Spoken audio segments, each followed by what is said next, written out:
इस वीडियो से हम सीखेंगे 5 अंकों तक की संख्याओं के सांख्यिक नाम, स्थानीय मान और प्रसारित रूप।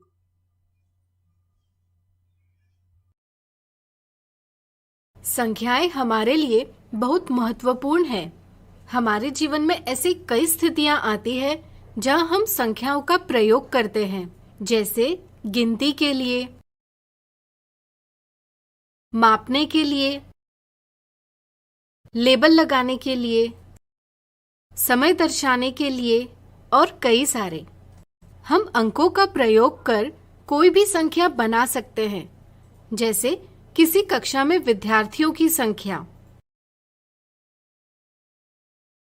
शर्ट की कीमत,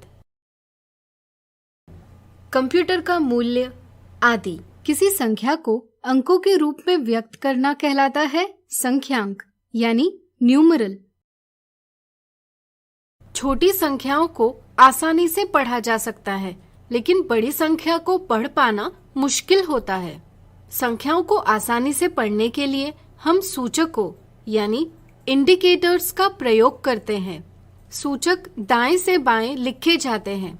कुछ सूचक है इकाई यानी वंस, दहाई यानी टेंस, 100 यानी हंड्रेड्स, हजारों यानी थाउजेंड्स, 10,000 यानी 10,000s, जिन्हें व्यक्त किया जाता है बड़ी लिपि के अक्षर O, T, H, TH और TTH से।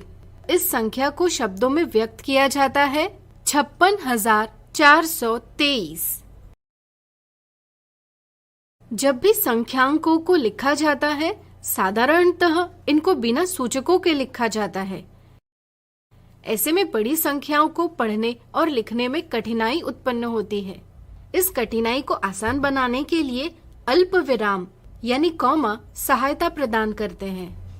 अल्प विराम का प्रयोग हजारों को प्रदर्शित यानी मार्क करने के लिए किया जाता है। इसके लिए अल्प विराम दाएं से तीसरे अंक के बाद लगाया जाता है। अब इस संख्या को देखें। भले यह संख्या बनी हो 5, 6, 4, 2 और 3 इन अंकों के प्रयोग से, लेकिन हर एक अंक का मान अलग अलग है। इस तरह संख्या के स्थानों पर निर्भर किसी अंक के मान को स्थानीय मान यानी प्लेस वैल्यू कहा जाता है। संख्या को अंकों के स्थानीय मानों के योग में व्यक्त किया जा सकता है।